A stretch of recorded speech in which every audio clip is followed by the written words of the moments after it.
Hey, welcome to another episode of Schmuckast, where we talk about anything we want because we're cool like Anything, really.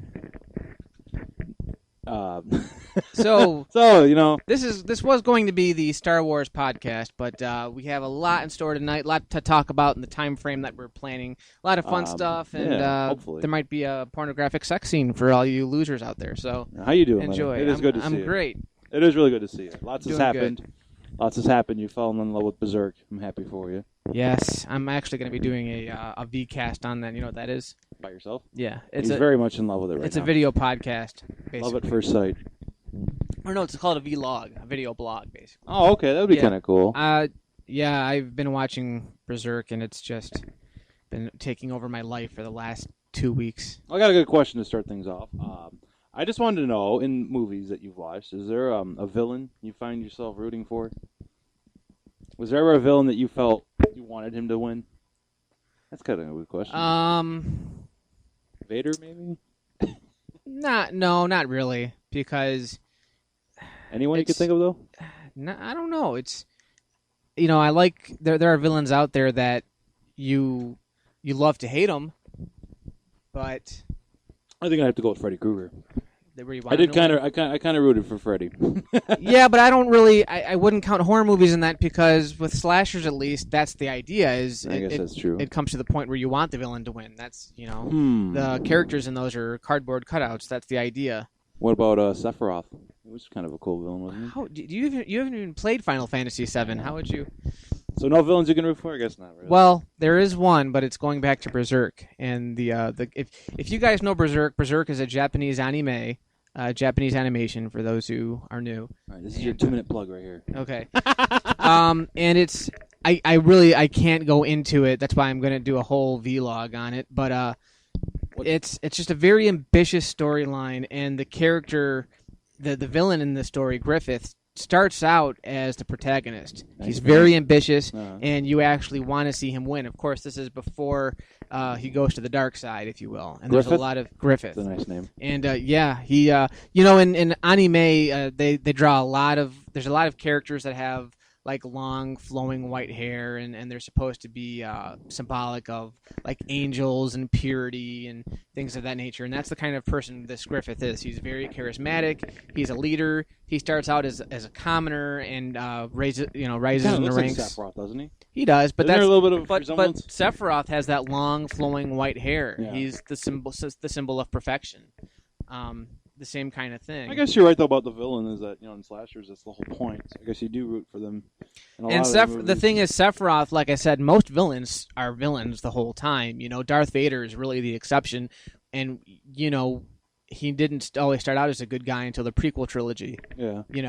But no, Berserk is. If you guys I'm serious. I cannot stress this enough. Anime, and this is one of the things I'm going to touch on in the vlog. You're not going to watch anime unless you're looking for it. I thought it was anime. Why do you say anime? Anime is the Japanese pronunciation. Anime, just like manga is the comic, manga is... Okay, yeah, that's right. Well, Yeah. Cool, man. I'm happy. I believe it's you. pronounced anime, but the Americans say anime usually. I shouldn't have said that. No, So thanks, anyways. So anyway, this was supposed to be the Star Wars podcast. I don't know how much time we're going to dedicate to it. So let's dedicate at least 20 minutes to this. Well, we're getting there. I've wanted to talk about this for a while because you keep saying that we've talked about Star Wars, and we have. Last time I didn't want to talk about Star Wars, but we only talk about the future of Star Wars, where it's going, what we think of the new movies coming out, blah, blah, blah. I want to actually just get it out of my system, talk about this with another person because I'm always talking about it by myself. Talk about what? Star Wars, the entire saga, not the movies coming up. We haven't really talked about the saga, where it's been, why we like it, the individual movies, why we don't like the prequels as much as the originals. That'd be an interesting discussion that we really haven't talked about. That lots of times, haven't we? Not on a podcast, I guess. Well, no, not on a podcast. That's why we're doing this. So I have a kind of a list here to go off of. Oh, look at you! You wrote a list for it. Of course I did. That's so cute. All right. Discussion of the entire saga. So a discussion of the entire saga. There's nothing I can really. What age were you when you? Well, don't read it out your loud. Dad? What? Lenny, what kind of questions are you writing? It was a question for you. What age were you when you were touched by your dad? So discussion of the entire saga. There's not a lot we can really say that hasn't been discussed already. they're great movies. They started they started in 1977 with George Lucas's original space opera Star Wars. It was followed 3 years later by The Empire Strikes Back, directed by Irvin Kershner, and deemed Episode 5 in the series, even though it was the second film in the movie, the people know series. This. The people know this. 3 years later, it was followed by Return of the Jedi.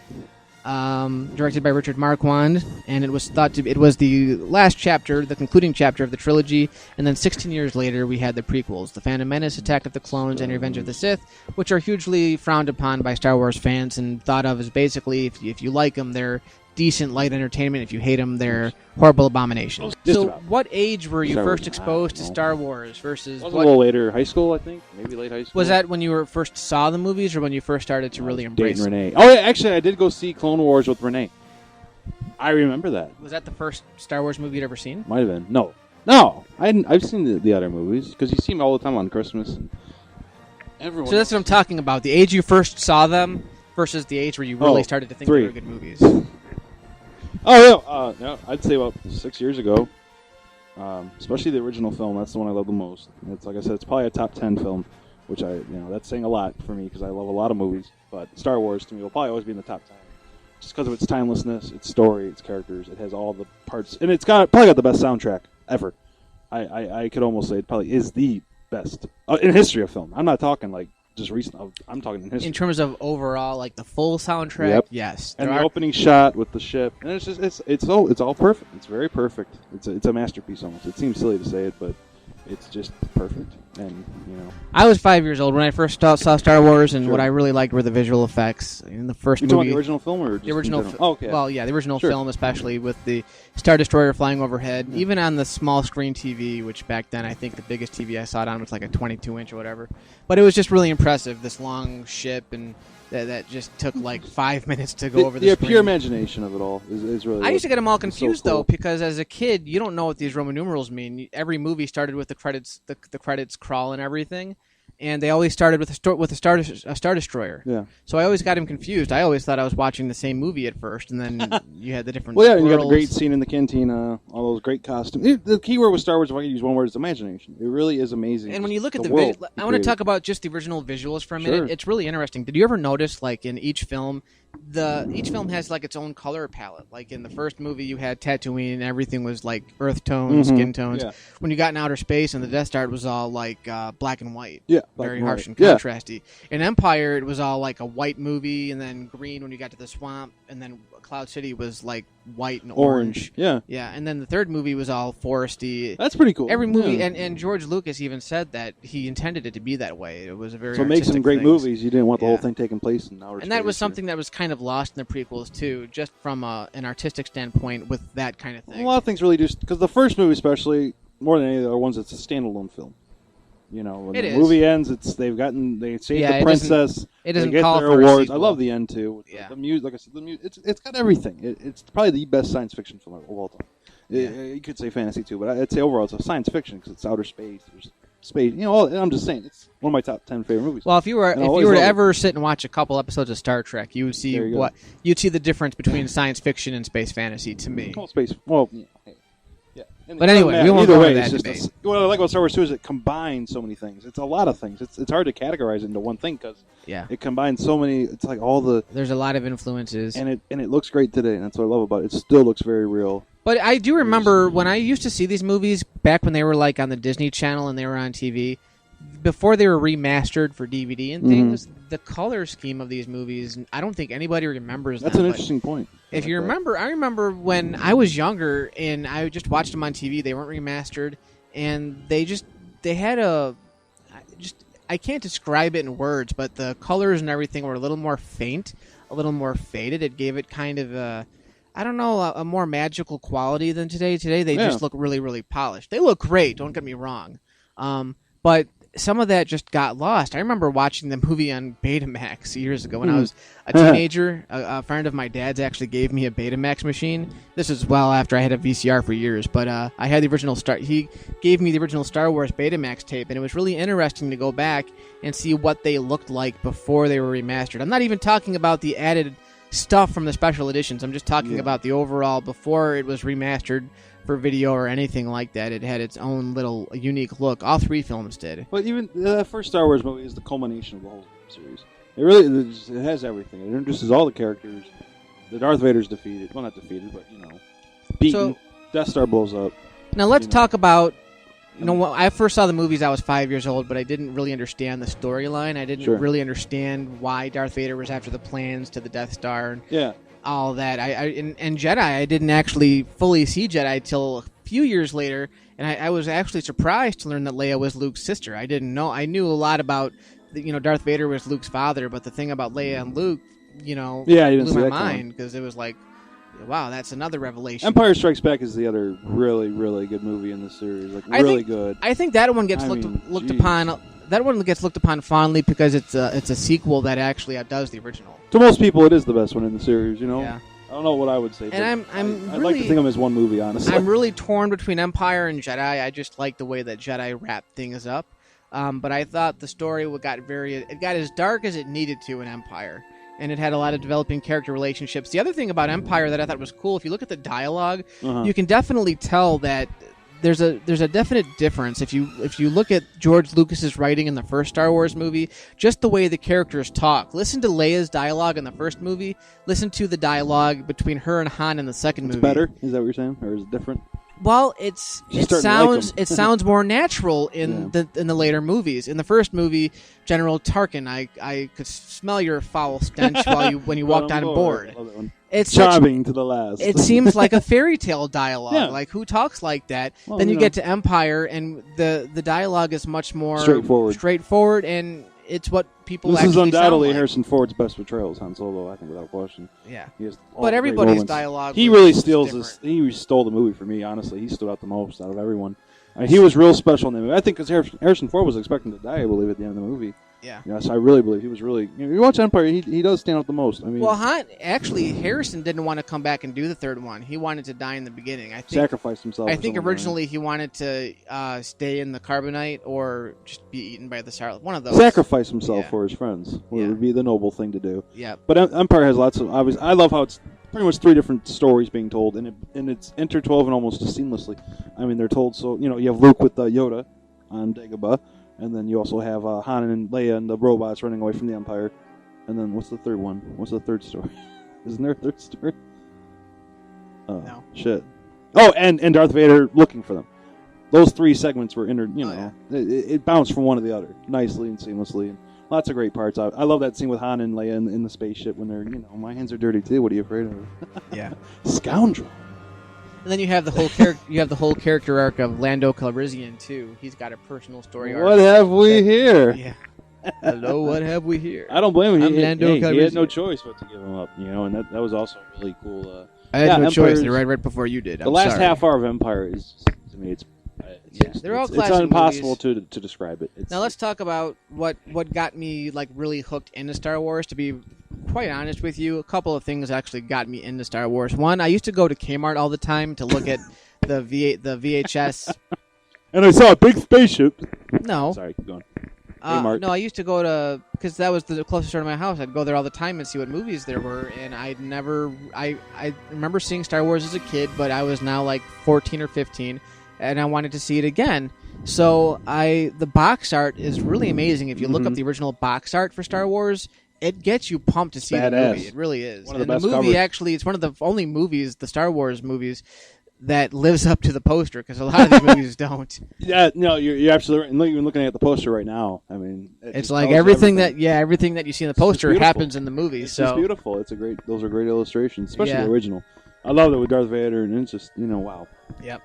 What films? So I didn't get the original box set. That the first time I actually owned a copy of Star Wars, they were re-released in '95, and each box of the movies had a different face. Star Wars had Darth Vader's face on it. Empire had the Stormtrooper. Yep. And Jedi had Yoda on it. That's right. And that was the first box that I got. It was before the special editions, but what was interesting was right before the movie started, there was an interview between Leonard Maltin and George Lucas where they were talking about the history of the movie. That was the first time I'd actually learned about the history of the movies, because DVD still wasn't a media yet. It was still VHS. Cool. Yeah. And he was hinting at the prequels, because at that time he was working on the scripts and designing the sets and everything. Those it was movies in had post. scripts? They were in heavy pre-production on The Okay. Phantom Menace. Yeah. But that's when I really got into them, and I don't know what it was about them. I had to really watch closely to understand the storylines. But that's the thing about Star Wars too. With all 6 of the movies, really, you have to watch them a couple of times just to, like, wow, did I just see Sure, that? yeah. And then again and again to digest the stories, what's going on. You know, You what can watch it missed. 30 times and it's really just as good. It's fresh. That's the best word I can use. It's real fresh. And I love that kids love these movies, and that just really tells you that's something for a movie to cross those kind of boundaries. Very few films do that. They have a kid watch, maybe Wizard of Oz you can think of, but movies were, and these kids love it. They absolutely love it. And Return of the Jedi was a little, hey, I'm still kind of, well, we're pretty much just discussing the 6 films, but Jabba's palace and the badass Rancor, but I gotta watch it again. I just didn't get as much out of it as I thought I was. I was a little disappointed, to be honest. It definitely pales in comparison to the first 2 movies. And that's not its problem. I mean, I thought it ended it pretty well though. With Luke, doesn't Darth Vader save Luke?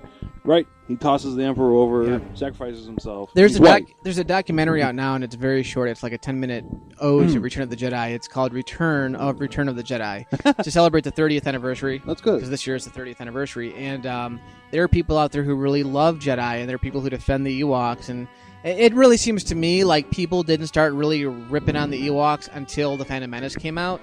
And then, for some reason, people started really turning on Jedi. It was a little childlike, but I guess that's part of what Star Wars is. That's what I loved about those movies, and Jedi more so because of the Ewoks. And I know there were people who had problems with the Ewoks even back then. It was kind of. But I don't know. I liked them. There was still a sense of awe and magic with the Ewoks. I love the speeder felt bike like real chase. characters. Yeah. That's probably my favorite part. And I think that's what I love about Jedi too. They always had to experiment to get those effects to work. Jedi, though, honestly, Jedi could have been released today without any of the new enhancements that were put in the Blu-ray and the DVDs. Please. Yes, please. And it would still hold up. Even with all the puppets, it would still hold up. It's a really, really good film. It shows you that, really, they should be doing more movies like this. And I love the last third of it where it's 3 different battles going on. You got the battle on ground. You have the battle between Luke and Darth Vader. And you have the battle in the air with Lando trying to... There's a lot those of 3. It's operatic. What's the word? It's like an opera. It is. It's very sensational. Probably the best trilogy ever. I mean, for God's sakes, it's got the most famous revelation Could very ever. well be. No, I am your father. That is one of the most famous scenes ever. We can rule from the a galaxy. friggin' sequel. Yeah. Chops his hand off. Oh yeah, that's why Empire. Like I said, the last half hour of Empire is just about as perfect as cinema ever gets. I mean, it's just it's poetic. It is very poetic. Now, real briefly, let's talk about the special editions. Now, you don't... Very briefly. I don't know. Did you ever... because the versions it seems like you really grew up with were the special editions. Have you ever seen I the do everything I originals? can to watch the original versions. That's all I really like to watch. I like to keep it that way. What sucks is now, you get all the new sets, and the original versions are like a special feature. You know what I mean? There's a rumor going on that now that Disney has ownership of Lucasfilm, that they might cater to the fans' wants a little more. And get a Blu-ray version of the original films. 3, yeah. Well, think about it. It's stupid. Why would you not have the original versions of your movies in Blu-ray? I don't get it. I know it's a moot point, and I know a lot of people really want.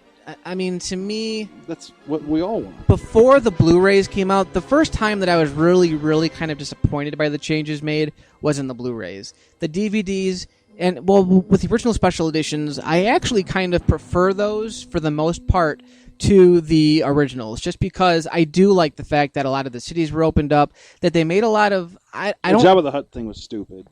A lot of people like that scene, though. A lot of people like the fact that he was in the first movie. It's amazing. He actually looked worse than he did in Jedi. But think about the time that the movie came out. The fact that we got to see it again on the big screen in '97. Was it a New Hope? Yeah. See, none of that stuff.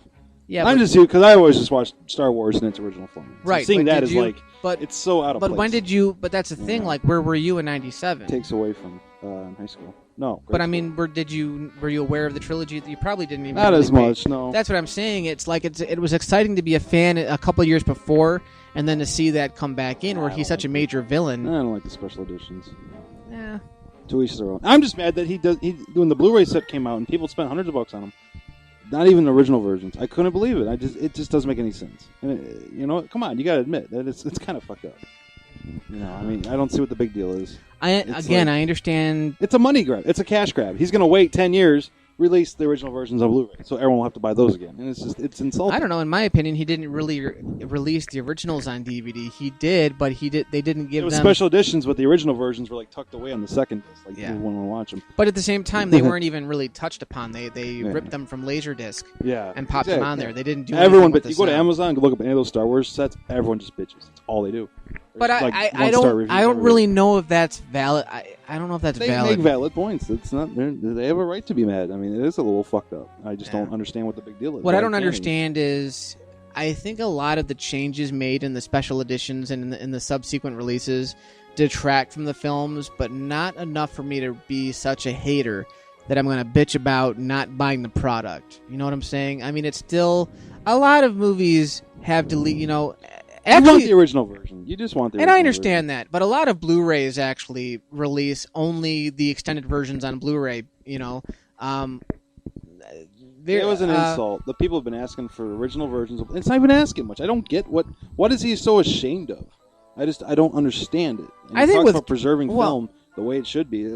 First of all, George Lucas has been known, and this is a fact. This is a common fact. He's been known to contradict himself. He'll say one thing, and then 10 years later, he changes his mind. And there's nothing wrong with that. It's just because he's George freaking Lucas, people don't look at him as a normal human being. We're talking about the special edition. Excuse me. Well, let's finish our topic with this first, and we'll get back to that. What are we talking about? The special editions. That's the thing is he's been known to kind of retract his phrases. I mean, people still back in the 70s, he was talking to Mark Hamill about making like 4 Star Wars trilogies, and people held that to be the truth. And of course, over the years, he waited a while to do the prequels, and his opinion changed on that. So, you know, George Lucas has always been one who's been very proud of the fact that he got to control his films.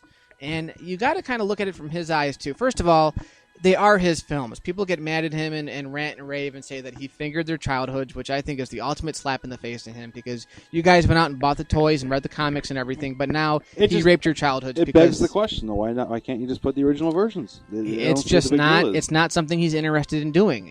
It's what everyone wants. Everyone, these are the people that paid him his fortune. I mean, for God's sakes, the least you can do is put the original version on Blu-ray. I don't get what the big deal.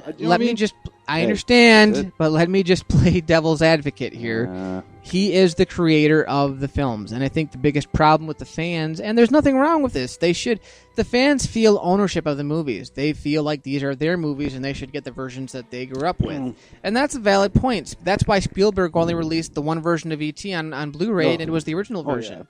But George has always been proud of the fact that he's able to control his films and make any changes he wants because they are his films, and those are the movies he wants to see. That's why he made Star Wars. That's what's so weird about all this. Is he's really the only one doing it. It's just it's a real, I don't know what the word is, but it's weird. It is. It's really. I'll strange. say this one last thing about the special editions before we move on, because I know it's a heated topic, and I know again I'm probably in the minority. And again, I don't like all the changes that were made. I just don't think they warrant enough hate mail. It's not like he digitally replaced all the actors in the film, although he did digitally replace a few. And there are a few changes, like I guess Hayden Christensen at the end of Jedi that I don't like either, but. I still, as a whole, all 3 movies still hold up very well, whether you have the special editions or not. You know, and even if the stuff added to the special editions detract from the film a little bit, they do. 95% of the films are the same. They're just unnecessary. That's the only word I can think of. Unnecessary. It well, you don't need to put a CGI dinosaur. It's just so and it looks terrible. Honestly, it's amazing. I'll tell you. Let me ask you something. Is anything really necessary? Do movies exist because they're necessary? I just saying the special editions just didn't seem necessary. Like you said, sequels are necessary. Prequels are necessary. Movies are unnecessary. I'm sticking to my original versions. I got my DVD, two disc set, I think it is. Yeah. They have the original versions. You know what? And I'm happy with that. I'll take it. That's all I'm going to watch. All right. That's the only version I love to watch. Before the prequels came out in the special editions, it was kind of weird because between like Return of the Jedi and let's say before the Zahn book trilogy came out, there wasn't really a lot of Star Wars coming out. The PC games were, I think, few and far between, and it wasn't really till the 90s that we saw some really badass Star Wars games. But it was just kind of interesting. I don't remember what was going on with Star Wars, although I do remember hearing a couple years ago, Star Wars Shadows of the Empire, which was originally released for Nintendo 64. It's considered by many fans as one of the greatest games of Star Wars games in the series. It scared the hell out of me. Actually, I guess that game was released as a testing bed just to see if people were actually interested in more Star Wars stories. That's kind of That's cool. what they were using to kind of gauge, do people actually want more Star Wars, like prequels and movies and all that. So that was interesting. There was a lot of hype. I like this hype leading up to Phantom Menace. Hype leading up to the Phantom Menace. Yeah. And that was a lot. Well, impossible hype. Impossible expectations.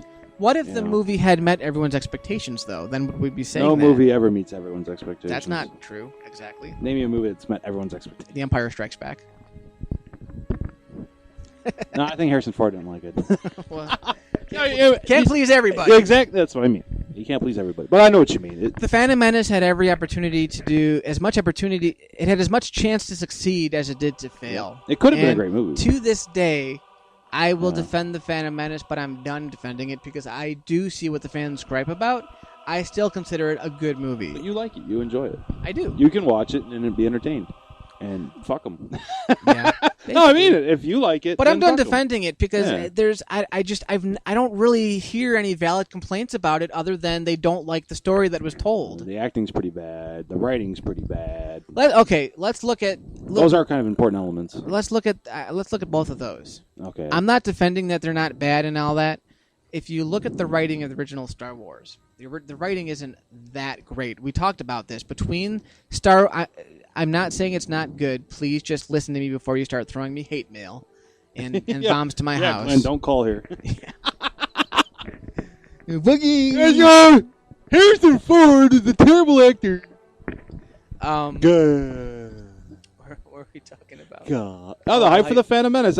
It's still interesting how hyped it was, and yeah, it sold out millions of tickets. People, I remember retrospectives. people would actually pay $8 to go see a movie just so they could see the Star Wars trailer, and then they wouldn't even stay to see the whole movie. It was like some shitty movie. It's Star Wars. I saw the trailer in the theater, seeing Michael Keaton and Jack Frost, but I had to sit and watch the movie. Nice. Some family time, yay! It had a great villain, Darth Maul, and it had probably the best lightsaber scene. Let's talk about the writing, though. We talked about just between Star Wars and Empire how the writing changed a lot. If you really look at the writing of Star Wars, very different from The Empire Strikes Back. No, it's kind of unrealistic writing. It's not bad writing. It's good writing. Phantom Menace, you mean? No, A New Hope. Oh, Star Wars. Oh. Yeah, the original Star Wars. It's not bad writing. It's good writing. It's the story and everything is great, but there's something a little stiff about that writing, and I think. I'm not saying the Phantom Menace is on the same page as that. I'm just saying it's the same writer. It's George Lucas writing Star Wars and writing Phantom Menace. It was political. I watched like a half hour of it. And I'm telling you, it was really bad. It's pretty bad. I don't know. Maybe it's just me. A lot of people feel it's the same. It's not good. A lot of people feel the same way, and it's like, okay, it's not good. And you said the acting. Well, the acting, okay, but look at the cast. I mean, first of all, Jake Lloyd. Yeah. There's not a lot of 9-year-old kids who can genuinely act. There's not. And if you do have one like a Haley Joel Osment who can act, they're usually like some really intense emo actor that does the same kind of role in every single fucking movie they're in. So there's that. I mean, are there less annoying kids than Jake Lloyd? Probably. I think my problem with that overall was that Anakin maybe shouldn't have started out as young as he did. But given that was George Lucas's choice, it's a story decision that he decided to go with. He knew it wasn't a popular decision. He went with it, and that's why I back it up. I like the pod race. That was actually probably the highlight of the movie. Yeah. That was really cool. The effects were great, but it felt hollow, and it just wasn't Star Wars. It didn't feel like Star Wars at all. It doesn't need to. You're right. It has a lot to do with expectations. That's the thing with me too. Is I knew kind of what to expect going in. I knew that it was going to be kind of a different tone, different feel, and I got that. And some of the things that the fans complain about, I felt were not as annoying as people feel. I mean, you've got Liam Neeson in that movie, and he doesn't really give a great performance, but he's a great fucking actor. He is. So honestly, whose fault is that? Who do we blame for his bad performance? Does George Lucas not really know how to handle the actors? Was it the stiff dialogue? Was it the script itself? I'll tell you, nothing will hurt an actor worse than really bad writing. It's hard to deliver lines. I don't care how good you are. I'm saying those lines. And are I wouldn't bad, even but say I wouldn't even say the writing in the Phantom Menace is bad. I would just say there's nothing really memorable about it. I'm not one to I don't even know that. It's hard for me to talk about Phantom Menace. I know Attack of the Clones decently, and I really do like Revenge of the Sith. That's one of my favorite Star Wars movies too. And that one was really good. I would almost say it's better than Jedi. I almost would. I'd be so close to say because I think there's a lot more emotion even in Revenge of the Sith. But Attack of the Clones wasn't bad. I mean, hey. And we've pretty much been discussing all 6 films, but we're kind of going in order now. So we talked about The Phantom Menace. Final verdict, yeah, I can see where fans are coming from, and there are times I saw The Phantom Menace in theaters again last year in 3D, and I was very unimpressed by it. That was actually the first time I watched Phantom and was like, wow, this is kind of disappointing. But it took me like 10 years to get to that point. And I can still watch it on Blu-ray and get entertainment out of it, but it doesn't have the charm of the originals. I will say that. It's hard to include it with the series. It just seems like a whole different I would definitely say it's the weakest, and I see what you're saying. It's just it takes place so far. Here's the thing with Phantom Menace that I'll say. It doesn't really tell us anything we care to know. Yeah. You know what I'm saying? It doesn't do anything. You have defended these movies quite a lot, haven't you? Yeah. What is it? Is it because you really enjoy them? What's the defense here? I just feel I enjoy them, but I think a lot of it too is just I'm a fan, and I really think that if you're a fan, you should enjoy them for what they are. And it's a little heartbreaking to hear people say the negative things they do about not just the movies, but about Lucas. Yeah. The same guy that wrote the original trilogy, came up with the ideas, and wrote May the Force Be With You. Well, we're all thankful for that. It's just are you? Are you? I'm sure you are. But all the fans saying, oh, he butt-fucked my childhood because he added the Jabba the Hutt scene in Star Wars. Yeah, I'm sure they really appreciate Lucas. That kind of shit makes me very upset. Because if that were me, I don't blame him for... Talk about people right on the internet. Don't let that stuff get to you. Well, it's a bunch of fanboys, a bunch of freaking trolls. To me, there's a difference between being a fanboy and just fucking flat out saying George Lucas raped my childhood because he made little changes to the movies. I think that's disrespectful. That's what pissed me off. But I've defended these movies mainly because I question a lot of people's tastes in movies.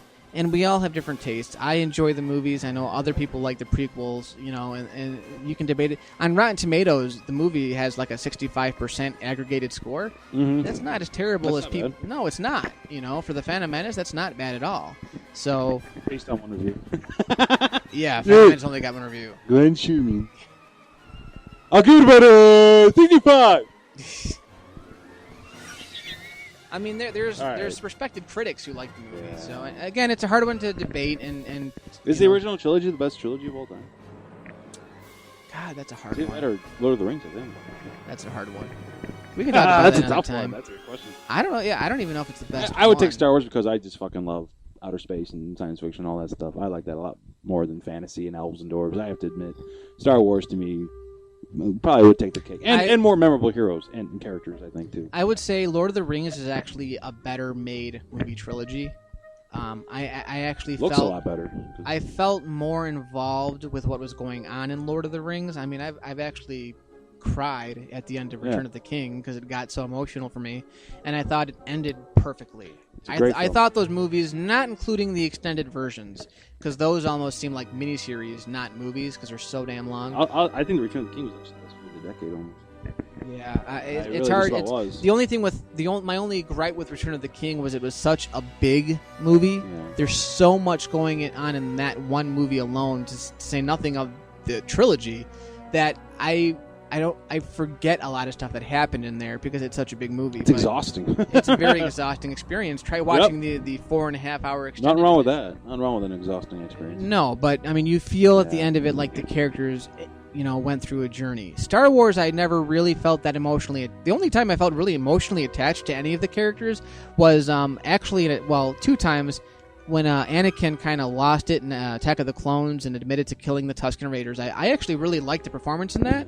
It's been made fun of since then, but by me personally. Yeah, but I love that performance. That's fine, yeah. And in Revenge of the Sith, when he kills the Jedi kids, the students, that got tough. To me, and it's a very one other scene in Revenge of the Sith again was when Obi-Wan apologizes to Padme that he's got to go kill Anakin, even though he's the father of her children.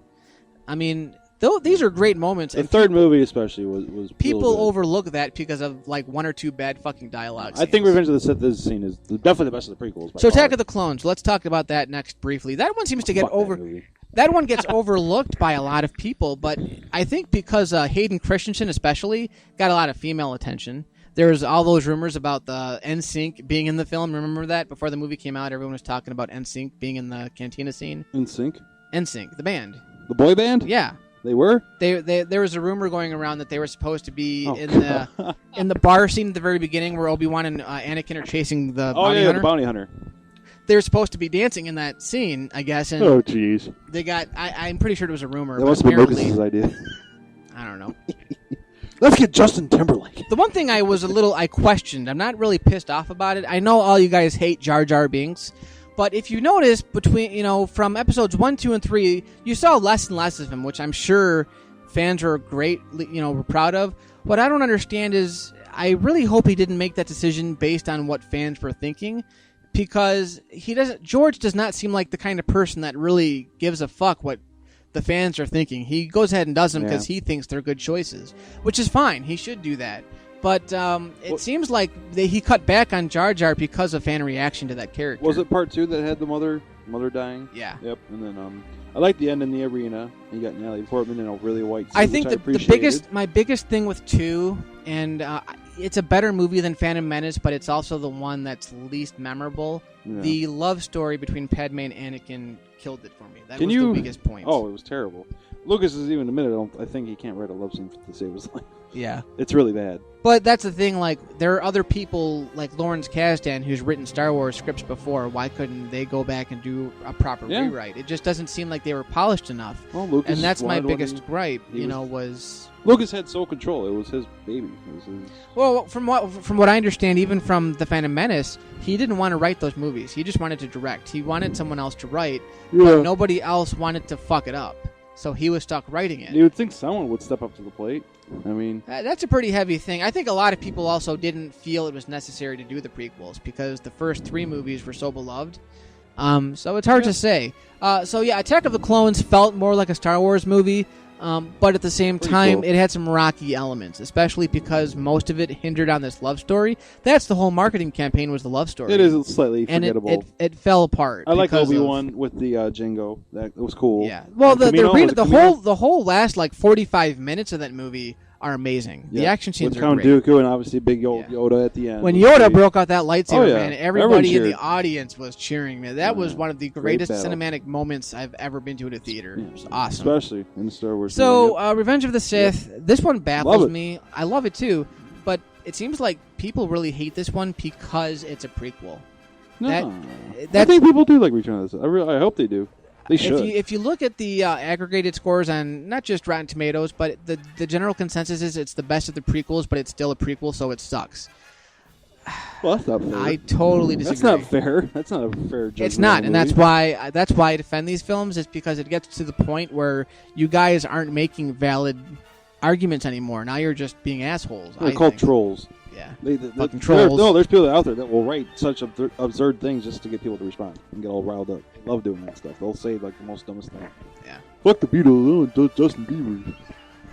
And then the next thing, you fucking asshole! You don't know what you're talking about, you fucking kid. The kid's like, fuck you. And he's like, no, fuck you, fuck me, fuck you little piece of shit. I'll come kick your fucking ass right now. Fuck Justin Bieber. Yeah, fuck him up the ass with a big giant dildo. And then there's a girl in the back. Stop, guys! Stop! Supposed to love everybody. Shut up, bitch. All right, one more thing. Let's have a very short discussion of the Clone Wars. Real quick. I can't even tell you about it. I never saw the show. It sucked. Okay, let's move on. What else? You got anything for me? I do my 25 questions finally. Okay, here we go. So cue that music that you promised you're going to insert. You were going to. All right, put it. It's important to me. I like to hear it. I know it is, but we don't do it on the podcast. Okay, fine. There's a technical reason why you don't do that. Give me your questions. I'm going to answer each one. Just go down the list. I'm ready to go. All right. And if I tell you to skip one, skip it.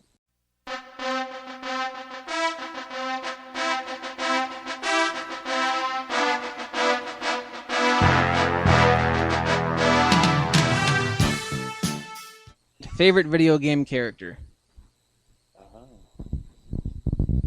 Locke from Final Fantasy 6. Keep going. Most brutal scene in a horror movie? How about Freddy ripping up that girl all over the room, up on the ceiling, all that stuff? Okay. Favorite line from the Star Wars saga? That's pretty good. Oh, you have to go to the classic. May the Force be with you. Worst movie scene at the theater? Mr. Bean's Holiday. You saw that at the theater? You fucking loser. Keep going. Best sex scene in a movie? Oh my, Wild Things. That's a good one. Worst sequel of anything, movie, video game? I can't count Phantom Menace. That's a prequel. Worst sequel of all time, RoboCop 3. Favorite video game console? Super Nintendo. Favorite character in a Stephen King novel? Oh. Nick from The Stand. I think he was the mute. Couldn't talk. Funniest online video? Detroit Vice. Yeah, that's fine. That Keep touches me where I live. I know. Hey, keep going. Favorite Michael Bay film? You dick. Did you really have to put that in there? You ass. Of all the shitty Michael Bay Bad films. Boys 2. That's true. Worst Steven Spielberg film? Oh, ouch. I don't know. Isn't it 1941 that was supposed to be shitty? I haven't seen one I don't like. I don't know. I couldn't even tell you. Yeah, I guess 1941 was probably his big misstep. Favorite holiday? Halloween. Best Halloween costume? I was Freddy for a couple of years. I'm going with Freddy. Worst Friday the 13th movie? The remake. If you were a flavor of ice cream, what would it be? You started running out of questions. That's a line from Friday the 13th. Peanut butter and chocolate. With banana. If you had a superhero power, what would it be? I would fly.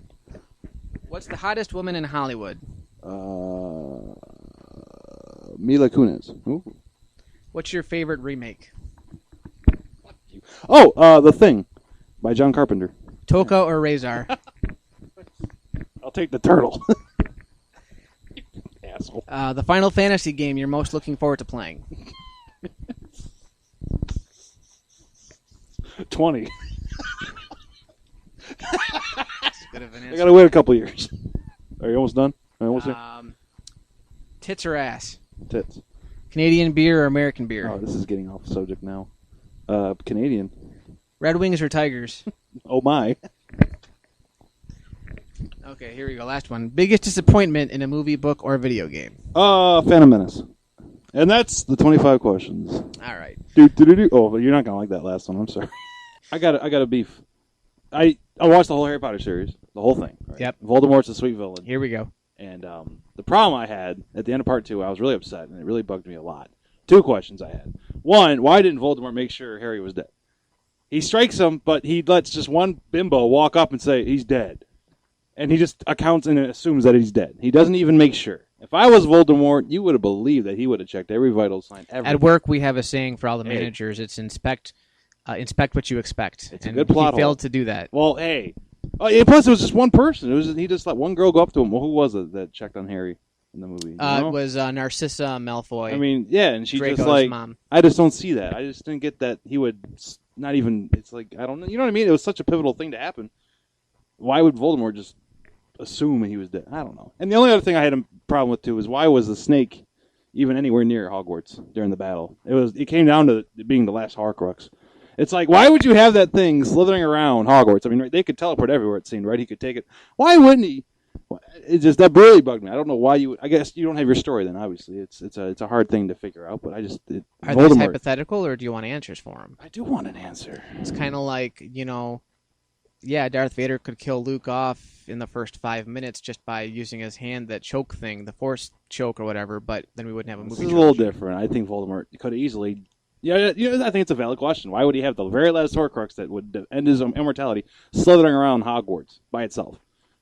Get it the hell out of there. I was just saying that to myself over and over. Just get it the hell out of there. I mean, they're in the middle of a war. You got one last Horcrux left. Why would you even let it go anywhere near... I don't know. See, I think that's a I think they said point. it somewhere in the movie, was that he wanted to have the snake as close to him as possible. Because he at that point he knew that Harry was on a mission to look for the Horcruxes, and he had Ron and Hermione. At any point they could have gone off, found that snake, and killed it. And they got separated, right? Yeah. Somehow. I don't know how he got separated from the snake.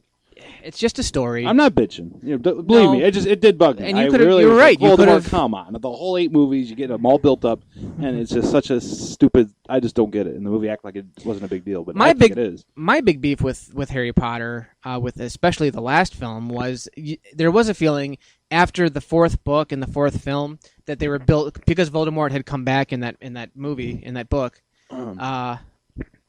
There is a big build up to this big war. And then that's what the Deathly Hallows is the war finally comes to Hogwarts, and it happens, and you actually see the Death Eaters. And that's the other thing, too, is these movies got progressively so much darker. Oh, It yeah. almost didn't seem like the same series. You watch the first movie and then you go all the way to the last movie, two totally different atmospheres. But I just thought the whole thing was very anticlimactic. I hated that Well, scene. he killed Voldemort, and I liked how he snapped the wand. That was a nice touch. A lot of people compare Deathly Hallows 2 Yeah. to Return of the King because of how many points of view you got during the war. Yeah. You had the battle on the ground. You had all kinds of different things Beatrix happening. got it good, right? Yeah. Right in the heart. And Not my daughter, you bitch. That was a great line in the book. Uh. I read that in the book and was like, that'll be a great line and that'll be a crowd pleaser.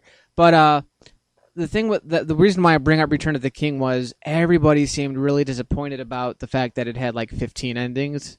And I liked that. I thought that was just the right way to end the trilogy. Of course, I think I'm the minority in that. And I think there's this feeling now with like Harry Potter, and I think the director actually said that he didn't want Harry Potter to have 15 endings. And No. I think after 8 movies, you owe it to the audience to give them something a little more than 20 years I later. loved part 2, and it's seen as one of the best in the series. I mean, it is half of a movie. You got to remember that too. It really is a half of a movie. That's the other thing I'm really pissed off about right now is this trend of, since when did we need one book to be split into 2 movies all the time? Yeah. And it's always the last book too. Remember Harry doing it with Potter. Hunger Yeah, Games. the Hunger and that's stupid Games. because all the games, all the books are the same amount of pages. I just don't. It's obviously a cash grab. It's a cash grab, and explanation for it. I think you agreed with me too that Deathly Hallows Part 1 didn't really stand on its own. It wasn't.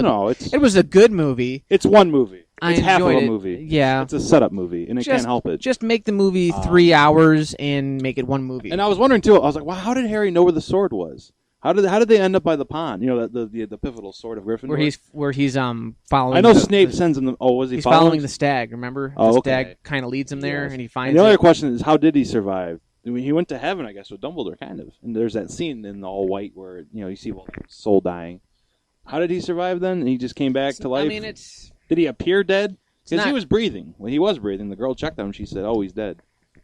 Well, that scene when he goes, and this is somewhat interpretive because it's never really Sure. ever explained, but when he goes to see Dumbledore, he's essentially in heaven, or at least it's a train station. It's like the pathway to heaven. He gives Harry the choice. He says you can either go on that train or you can go back and finish off what you started. And it's just the way to When he was sent there, I mean, Voldemort killed a piece of Harry, but he also killed a piece of himself. That's his own Horcrux. yeah. When he's up there talking to Dumbledore, that's what that little. Did he know that baby Harry was a Horcrux? Who, Did Dumbledore? Did Voldemort know that Harry was a? Probably not, because remember Dumbledore says he was the Horcrux that he never knew he created. Oh, right. Yeah, that was a great line. No, I did like the movie a lot. I don't mean to take issue, but I think It's a those good are valid. movie. Kind of, it just upsets you after 8 movies of a great villain set up like that to be his downfall. It just seemed like a simple little thing that I don't know. That's another thing to talk about when we're talking about movie villains Sure. too. Is for some reason we were talking. My grandpa and I were talking, and I remember I wrote a script back when I wrote a Walk Beside Eden. Walk Beside Eden before we actually shot it had a lot more characters. And just for the sake that I couldn't find any actors to play all those characters, and it's a silent film, it would have been really hard to convey all these relationships without any dialogue. But I had a character in there who was a bully. He was pushing around the main character the whole script. I let my grandfather read it because my grandfather can be very Helpful? honest. Yeah. Brutally honest. good. And he said, I have a problem with this character who seems to come from a broken family, and he drinks, and he's an alcoholic, and he's just abusive. There's no sympathy for that character. Who's going to care about that character? We've seen that character a million times, and that's what we see a lot of at least our Hollywood villains today. That's all we see. Usually someone comes from a broken down family. A good example would be the Halloween remake, where you see Michael Myers' family, and it's just he comes from a broken family, and his sister's the town bicycle, and his mom's a stripper, and What a segue. well, I'm just talking about villains in general. Yeah. We were talking, but that's a general thing. Is it's hard, like Darth Vader. There wasn't a lot of. You don't always. Sometimes less is more. You don't always. You don't always need a background about a villain like Darth Vader. A lot of people would agree he was much more interesting before the prequels came along, when you didn't know anything about the character. Less is more. The mystery of it all. So is sometimes, nice. but at the same time, you got to be careful of not making your villain too obvious either. Yeah. Of course, if they're gonna have a fucked up childhood, they're gonna grow up and be kind of fucked up in the head. Here's a good one. What about the Child's Play trilogy? Why don't you tell me about that? Do you have any nice things to say about the Child's Play trilogy? Chucky the Doll. Do you like those movies or no?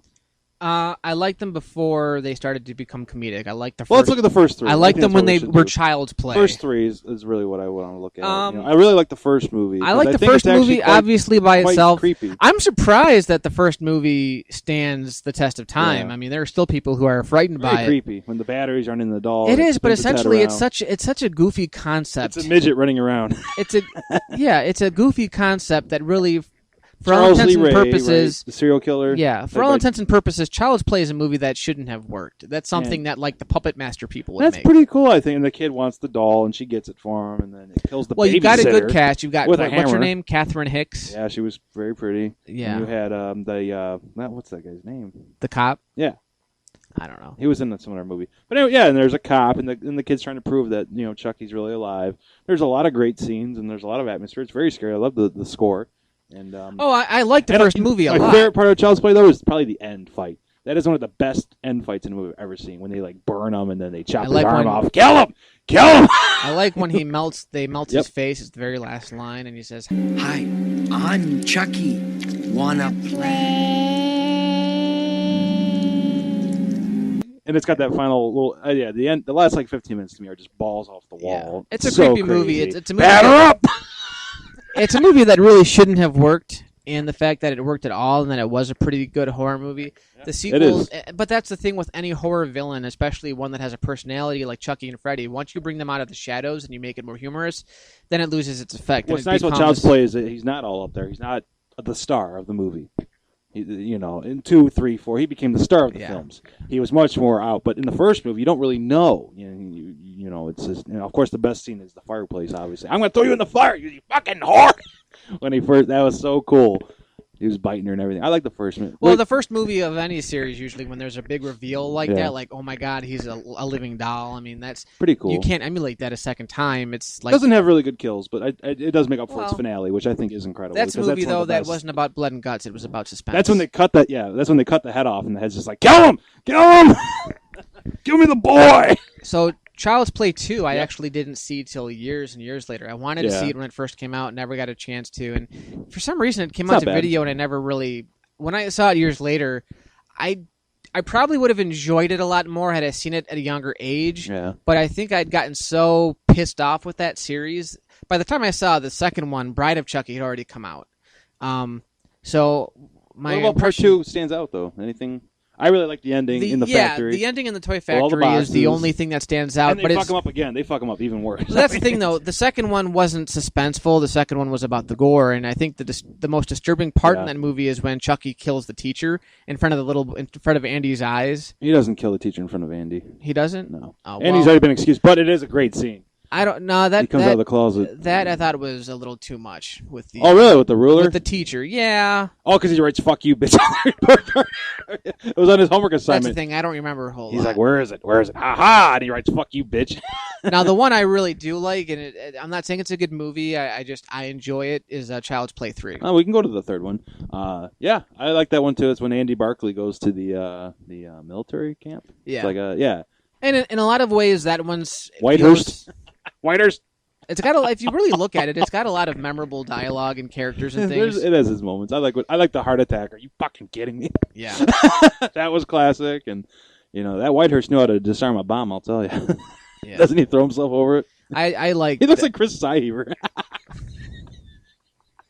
He kind of did. Yeah. What was his name? What was the dick's name? The real dick. The fucking real dick. I know who you're talking about. Oh, Shelton. Does this look like a gun to you, Barkley?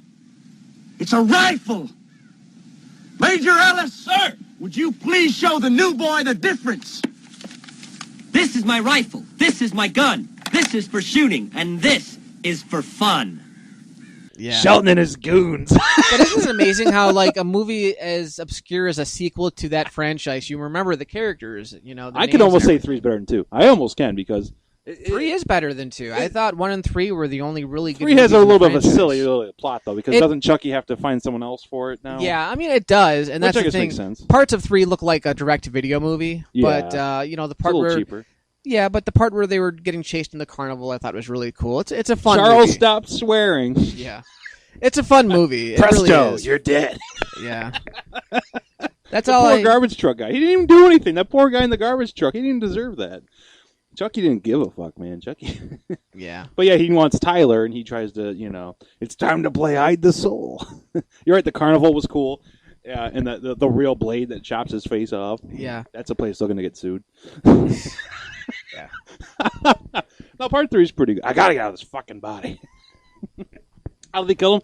Don't they knock him off the mountain? I think He falls into fan blades. Oh, yeah. Yeah, and that's what sets him up for Bride of Give Chucky. me the boy, I'll let you live. Give me the boy. I look at all 3 of those movies. The ends are the best because Chucky does get really messed up, but he keeps coming. That's what I like about Chucky. He just keeps coming, especially in the first 2 movies. They all keep coming. I'm gonna cut off your ankles.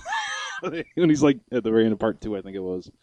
But yeah, Brad Dourif is a really good actor, though. He's a great done actor. quite a lot.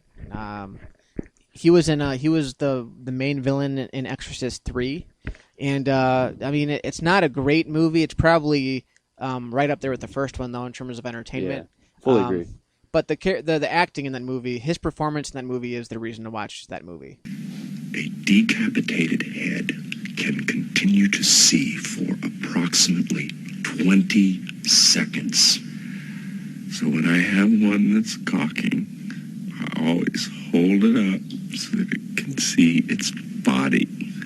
It's a little extra I throw in for no added charge. I must admit it makes me chuckle every time. He's got a lot of good ones. I want to talk about one. What was I going to say? What's your favorite zombie movie? Actually, I was always curious about you. Zombie movies. This might be disappointing, but I was never. Yeah, because I was never a huge fan of George Romero. Oh, Dan actually got me into that. Yeah, and we love the effects and stuff. But in all honesty, if you've seen one Romero film, you've seen them all. You really have. And with that last one he did, it is true. If you boil down the basic plot of any zombie movie, it's the same. Well, movie. look at Dawn of the Dead. What movie am I? There's a zombie apocalypse, and a bunch of zombies roam the world, and a bunch of travelers have to roam from one place to the other to survive. What movie am I? All of the zombie movies ever made. Well, like Dawn of the Dead kind of stands out because that was more like a social commentary in a way. You know, you kind of mix. You can call it a social commentary all you want to, aside from the fact that it takes place in a mall and there's a bike gang at the end with Tom Savini's that the was bikers. Stupid. The most overall that I like, just because it's I think it's actually kind of scary, is still the original movie, the black and white, when they hide in the house. A lot of great moments when the daughter kills her own mother, things like that. It's very dark, gritty. For the time, yeah, Night of the Living Dead was a badass movie, but I actually like the Tom Savini remake better. Well, there you go. And I'm not saying it's a better movie. I just think it's... I'm just saying, of the Romero movies, that one I think is probably the one I like the most. It's scary. It really, and it's very direct. It starts right away, right? The only thing that really impressed me about the Romero films, because to me they really are all the same after a while. Sure. I love the effects, and Day of the Dead had the best effects. Day of the Dead was cool, and it had a great villain. Yeah, I'll have Rhodes, you shot. Was it Captain Rhodes? Yeah, sit down, or I'll have you shot. They're dead.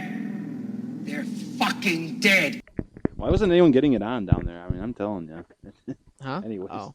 No, great effects, especially at the end. Rhodes dies well. I don't remember that one too well. I love Night of the Living Dead because I really think everything was solid. The acting was solid. But maybe not that blonde. My favorite zombie movie, the reason why you might be disappointed is because it's more recent and it's not really a scary movie. It's more of a comedy. Diary of the Dead? No. What? Didn't you guys go see it in theaters? Yeah. Shaun of the Dead? Which one? No. What is it? I never saw Shaun of the Dead. I know, that's a problem. No, my favorite zombie movie is Zombieland. Warm Bodies? Oh, okay, good choice. Yeah. Hey, that's actually a good choice. You know, that's actually pretty funny. Zombieland was badass. Because it at least acknowledges that, it's more about the characters in the movie than the zombies themselves. You really don't see the zombies that much till the beginning and the end. Yeah. It's about the characters, and I really can't say that about any other zombie movie that I've ever seen where you really gave a shit. Well, and you're right about zombies movies. They're all the same. That's why I have to take it in small doses. Sometimes it just gets too old for me. You know exactly what's going to happen. One of their friends is going to get bit. Oh, I don't want to kill Mom. And then there's this whole debate, which I think is really stupid. I don't understand. Dan is like this too. The whole debate of walking zombies versus running zombies and what's scarier. And Dan, he fucking hated what's scarier or what's more effective or what's more realistic. I would say walking zombies are more realistic. Yeah, much more realistic. Because Romero was even saying the reason why they can't run is because their ankles would break and shit. They're they don't have any real. They're dead. Go get him, Jim. All right. Ah! Yeah. The shuffling. But he hated the remake because they ran in that movie. I don't like running zombies either. It's completely against the idea of it. Even Walking Dead doesn't have running zombies, does it? No. You know? Well, They're like yeah, the shuffling dead. It depends. I mean, there are some that move pretty fast. We probably could run if me and you were bit by a zombie right now, and we turned into zombies. We probably could run. Our ankles aren't gonna die. Oh. You know, we're not gonna I don't know. It's an interesting idea. That's what he said. I mean, like you're dead. Your muscles don't work the same way. You don't have the physical attributes that let you run when you're dead. You know, that's kind of an interesting thing. I love the beginning of Night of the Living Dead too, though. In the graveyard, they're coming to get you, Barbara. And then I just love it. They're horny, Barbara. I really like that movie. I really do a lot. And I think it is an entertaining movie. It's real in your face. It's direct. It's fast. It's only an hour and a half. And it's just, I think for his very first feature film, I mean, it's really amazing. Really ahead of its time. And it really started the whole zombie genre. I mean, you can't really pick anything else. But, hey, how about your man Kevin Smith? You want to talk about Kevin Smith a little bit? I like Kevin Smith. You know what? Chasing Amy really marked me when I was younger. I still like that one a lot with Ben Affleck dating a lesbian. The tragedy with Kevin Smith is that... I mean this in the nicest... The tragedy. No, I mean this in the nicest way. Kevin Smith is one of my 5 favorite directors. Sure, yeah. But not in a visual sense. He's the one that really kind of showed a lot of people that it's really mostly about the writing. And he even said this, and it's not an insult. It's just this is what marks his style, is you can tell a Kevin Smith film from the dialogue. He is a great writer. It doesn't really seem like dialogue. It seems like they're kind of reading a script. People don't really talk like that. That's not a bad thing. Randall in the original Clerks Jeff Anderson was pinned for that all the time.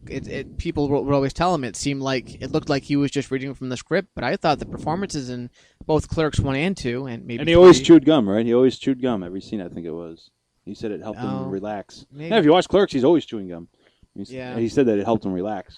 Just kind of. I can see that. No, when I say tragedy, I respect Kevin Smith a lot. I say that because I think his best films were when he was younger, and now that he's kind of branched off and tried other things, that's where I feel. I'm glad he did other things. Don't get me wrong. I'm glad he decided to go out and direct Cop Out and not write it, and to do like Zack and Miri, which I thought was a cute little movie, and Red State, which I've got a lot to say about, but God, what a change of pace for him. He's definitely fallen. But like I said, I love his earlier films. Chasing Amy was a big one for me because it really taught me a lot about relationships. And I really love. For some reason, that threesome scene I always got. When she's like, I found that with you. The argument at the hockey rink. Oh yeah, I blew him while Cody fucked me. God, I tell you, these be good seats.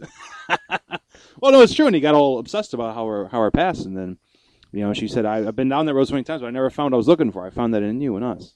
Yeah. And that stuff was very moving for its time. And, I think that's still almost his best movie. I mean, if it wasn't for Clerks, I would almost say Chasing Amy is I would say for relation, it depends on where you are when you watch those movies. When I watched Chasing Amy, I mean, I didn't have any really major relationships at the time. So I watched it, and it really struck a chord with me at the end.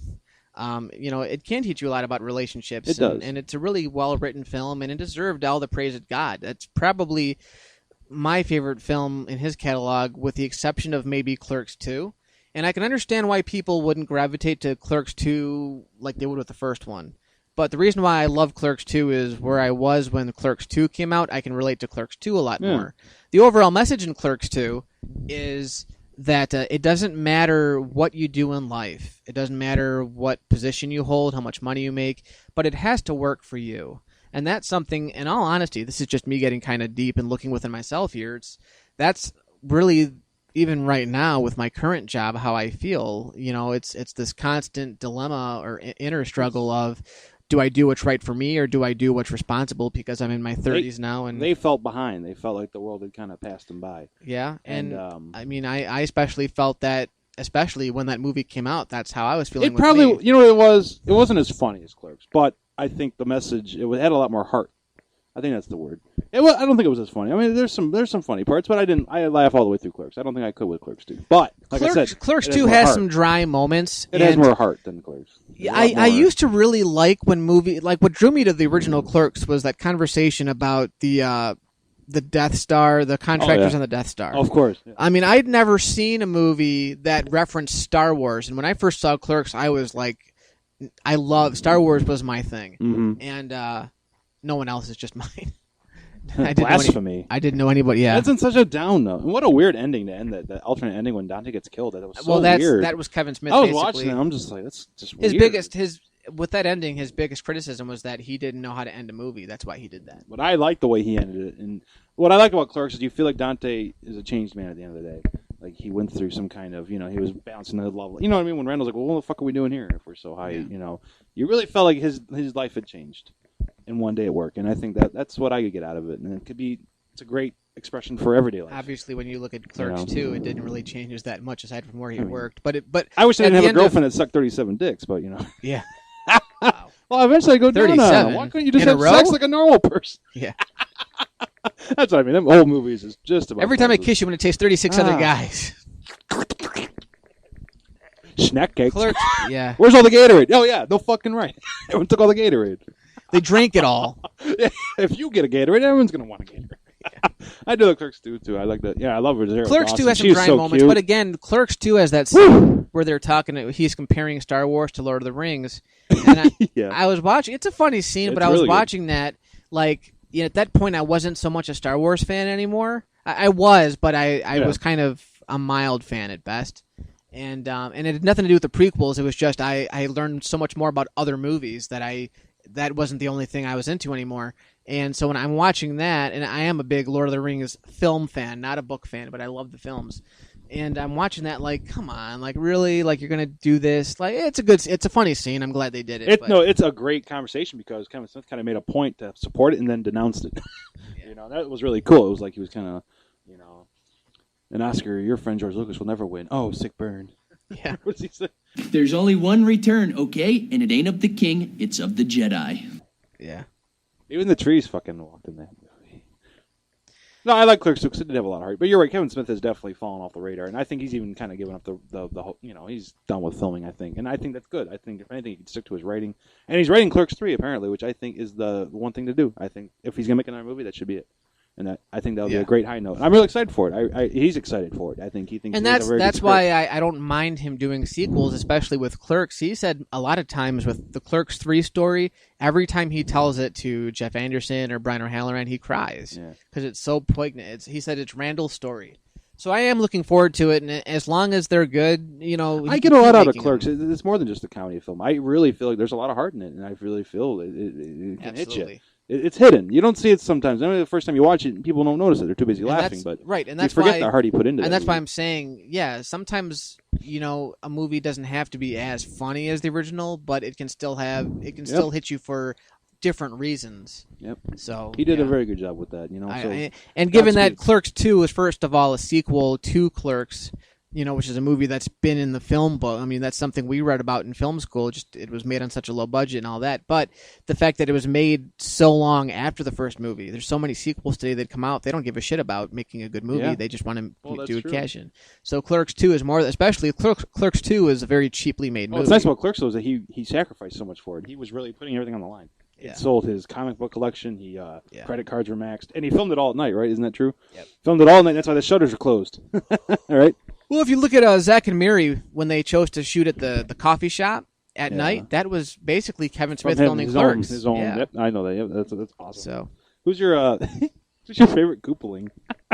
Do you have one? I always was partial to Ludwig von Koopa. because in Mario 3 he pounded the ground. Oh, Roy did too, but Ludwig to me. I don't know the names. Always kind of seemed like the leader. Yeah, come on, you don't know the names. Come on. And the only is there one you like? I remember them. No, because in Mario 3 they were mostly the same, weren't they? Not really. Two. Yeah. Well, Roy had. Well, in Mario World. What a dumb question. I don't know why I'm even asking. The only one I really remember is Wendy O. Koopa because she had the pipes that you had to find the in right Super Mario World. Yeah. No, I mean, that's the only one I really remember. She had the rings. You had the one big fat ass Koopa. There was a couple of them. God Koopa Morton. That came. He would. See, I know the names. That's so weird. The guy with the yellow, because you're weird. The guy with the yellow shell that would fuck you, dude, become a turtle shell and chase you on the screen, and the walls of the level would cave in on you. That's Super Mario World. Yeah. I don't know the name. Fuckface Koopa. I don't know. That was a dumb question, anyways. Yeah, it was. Oh, here's a good question. Do you know the weasel death sequence of Roger Rabbit? What? The order that the weasels died in Roger Rabbit?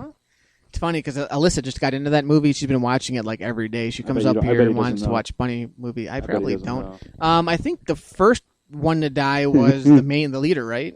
No. When he kicked him in the Not balls. Sergeant, no. I don't even know. He went first. Did he? Yep. Then the guy with the knife, the crazy No. one. Oh, you're so off. I don't know, Last. man. I love that movie, but disappointing, Lenny. I thought you knew it. Nah, it's whatever. It is kind of a far-fetched question. Yeah, I think it was the blue guy that smoked all the time. He died, and that's when he said, "No, that don't rhyme with wolves," and they kicked him. And then the guy in the green dies. He's like, Gonna kill the and then the rabbit. psycho goes last. Yep, onto the criminal. I'm pretty sure that was a stupid question too. These are getting worse. Hey, Detroit Vice, still the funniest thing we've ever done. You know what makes it for me is Glenn. I think that was Glenn's shining moment, and he did a great job. Yo mama. He had the oversized jacket. Everything he said was funny. Well, Come here, you gringo! the fact that he's supposed to be a black Mexican, but he's a Jewish white guy. And I love how he's standing there. And you up with her, and he looks at you right at the camera, and he's got those big sleeves. It's a great performance. Racist motherfucker. See, he did great. You know, when you think about how what we did, just went to the parking lot and filmed it. That all clicked really nicely. And my pants, I'm going to tell us on the podcast, that those pants really flew off.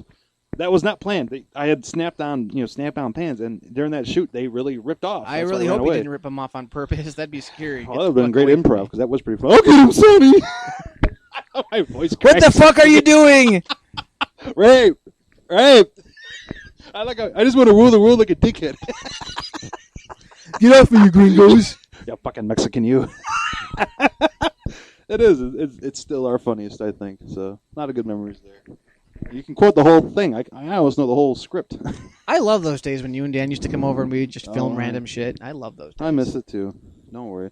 But I think that was the highlight. Yeah. I'm like, Detroit Vice, still funniest. The only other thing I had here, RoboCop, one of my favorite action movies from the 80s. When did you first watch RoboCop? Do you remember? I had it on a VHS tape. My dad recorded it off TV when I was very young. And I remember popping it in and watching it. Uh-huh. And I just remember, for some reason, like a big street war. So I don't know if it was actually the wrong movie or if I'm mixing it up. I just remember popping in a movie that I thought was RoboCop, thinking, oh, this is going to be badass. And all my friends have talked to me about this movie, and I hated it. But that being said, I don't remember anything about it. I didn't remember Ed 209. I didn't remember Bitches League. Don't touch him! Don't touch him! Don't touch him! Yeah, anyways. Clarence Boddicker, none of that stuff. When did you like it, though? When did you get into it? There was a period of time when I was still in high school where when I decided that I wanted to go into film and at least pursue film, if not a career, then at least an interest in film. So I began watching a lot of movies. There are a lot of movies I'd never seen because I was a Star Wars fan for so long that's all I ever watched. I mean, that was the thing. That was all I watched. That's it. Literally, that's all I watched. Star Wars. It was just reruns of Star Wars, Friday the 13th, Nightmare on Elm Street. Sounds like a fucking party to me. That was it. And the occasional Karate Kid and Back to the Future because I grew up in the 80s. Yeah. But no, I started watching a lot of, especially action movies. I watched all the Star Trek movies. I watched, I started watching Kevin Smith movies, and I got into like Die Hard. Never seen Die Hard, Lethal Weapon. I started watching all these big blockbuster movies that I'd never seen that I just wanted to get into, and I started loving all of them. And the action genre is not the best genre to really get into for film because the definition of an action film. But RoboCop, I was blown away when I saw that. It's very violent. I rented all three of them and watched them in a row. Oh boy! And the first one I actually saw was 3 in theaters. I remember in theaters I hated it because I was like, "What the fuck is going on?" And it was a PG-13. I said it was the worst sequel ever. It was bad. I did say that. But the first one I remember seeing it and being like, "Wow!" Like very violent. Yes. I loved movies that had Very violence gory. like that. Yeah. Because you can just sit there and be like, "Oh, this is badass." It was a really cool story, I've always been a big fan of Paul Verhoeven's. I don't know who the cinematographer is, but if you watch like Starship Troopers and you go back and watch RoboCop and even Total Recall, which is also his, they all have this very gritty look to them. And RoboCop does that much better than any of the others. Although Starship Troopers has a very similar futuristic look. It paints look. a great picture. Yeah. It takes place in Detroit. It's very imaginative. I've always loved the story of somebody being regenerated and torn apart and being resurrected. He's a cyborg, you hero. idiot. Yeah. Everything you say to him, he records. It's admissible as evidence. Yeah. Cyborg, you idiot. And there's a lot of recognizable characters in that film. Yeah, not Clarence Boddicker, but the guy, the boss, Dick Jones. Yeah, he was actually he was on quite a few movies. He was in Beverly Hills Cop. Yep. He was Axel Foley's like the guy who owned the L.A. police. OCP. Captain. He's been in a few movies. Yeah, and then the good guy, the guy that basically says at the end, good job. What's your name? That guy. What's your name, son? The old guy. I love that end. He's the villain in Halloween 3. And that's the other thing, too. Around that time, I was seeing like all the Halloween movies for the first time. In 1998 was around the time I was beginning to really dig into all these different movie franchises. And what I like about Verhoeven, too, is you see it in Starship Troopers is the commercials. Those funny commercials that are... Yeah, and RoboCop has the same type. It's almost like it takes place in the same universe, almost. Yeah, it is. And it's, that first movie was so badass. Just a great story, compelling characters. I love how they played with his memories. When he turned him into a cyborg, and he would have dreams of his wife and his son. Yeah, and didn't he go to their house? Didn't he drive there? And that was very action nice. movies, especially back then in the 80s, they had a heart to them that most action movies, even back then, like Rambo doesn't have a lot of heart to it. I'm sorry, it doesn't. Right. But like RoboCop, Die Hard 2 is another one that I really loved. I think the reason why the first Die Hard works is because he's basically a cop on his own in a very confined area. Keep in mind, it takes place in an office building, a very tall office building. It's very confined. It's just him against these very dangerous terrorists, and he's trying to save his wife. That's the ultimate goal of the movie. He's a cowboy going off into the sunset with Grace Kelly. That's Gary Cooper, asshole. Yeah. I know because that's from High Noon. Right. That's how I know. Yeah. But Anyways, but that's the thing. RoboCop had a lot of heart to it. A lot of great. All the villains are pretty recognizable and cool. I love the gas station scene. And that's throw it up on 7. That's my point. Yeah, that's my point. The villains. Okay. Do you remember anything about the villains in RoboCop 2 or 3 aside from 3 having some Asian? Yeah. Oh, I know. 2 had. Yeah, no, I know. Where 2. is Kane? Yeah. So stupid. Yeah, but Clarence and it is. Bitches leave. Yeah. I literally remember watching RoboCop 2 right after 1 and being like, "Wow, this is fucking shit. This movie sucks." Don't 209 and RoboCop have a fight in the first movie? Yeah. And he gets him caught on the stairwell. Oh yeah. Isn't it? Yeah. And then they all blow him away, and then he goes into hiding at the warehouse. Yeah. We practically are the military. Yeah. RoboCop, it's a great film. I think the only reason Can you do that black guys laugh?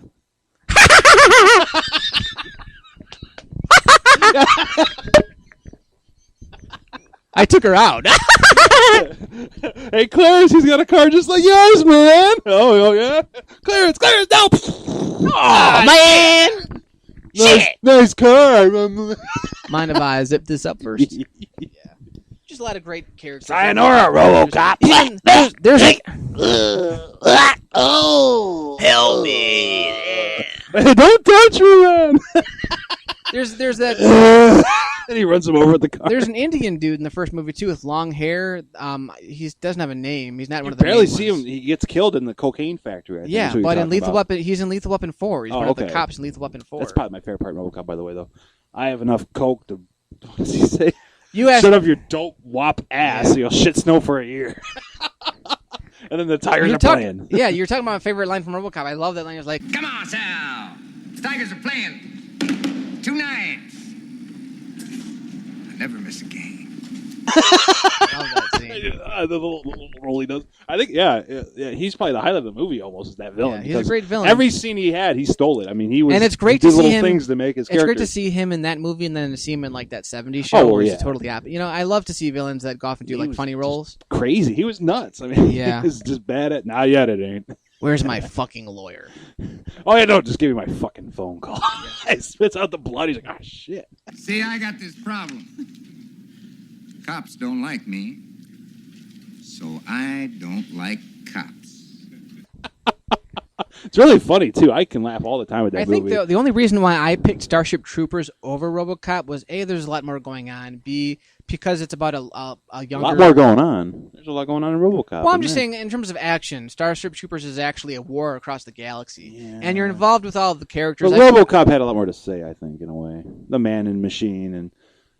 Right. Maybe not. I don't know. But at the same time, I don't know. I like both a lot. I don't want. RoboCop had been done before. Like the Terminator was kind of the same, almost the same premise. Not quite, but you know what I'm saying. I mean, that premise had been done before. And I'm not saying Starship it's a bad Troopers thing. has been done thousands of times. Then Yeah, but I could relate more to Starship Troopers because of the kids, and it was just such a fresh look at the kids. And again, you cared about what was going on in that the movie. kids, man, the kids. Well, I think when you sit me down and you watch both films, I enjoy Starship Troopers a lot more. Oh, There is, and that's the thing is I grew up with both films. Starship Troopers I actually saw in theaters though when it first came out, blew me the fuck away. I hear the corporal's a real ball buster. Nobody talks about Rigo's Roughnecks. Yeah, I'll do that. And I like when he jumps.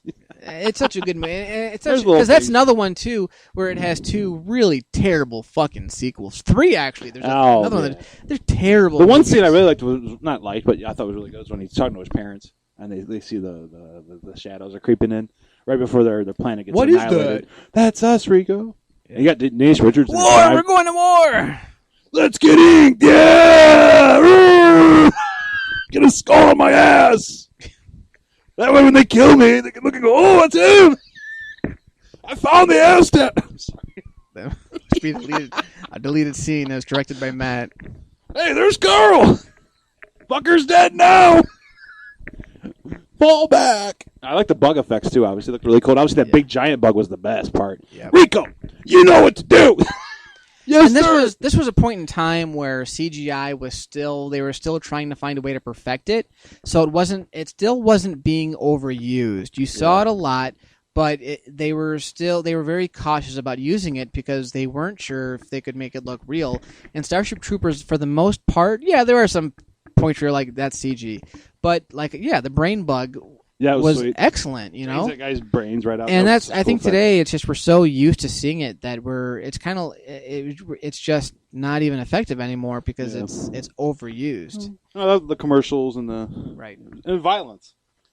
So I have one more thing I wanted to talk to you about I got one before more we end thing, the too, podcast. just so you know. Well, you go first because I started from last. Because I thought about this real hard, and you have to think about it too. And I Sure. want you to take a minute before you do this. Your 3 favorite lines from our Hellmaster. Hello. Are you sure? That's one? Yeah. Hello? Hello.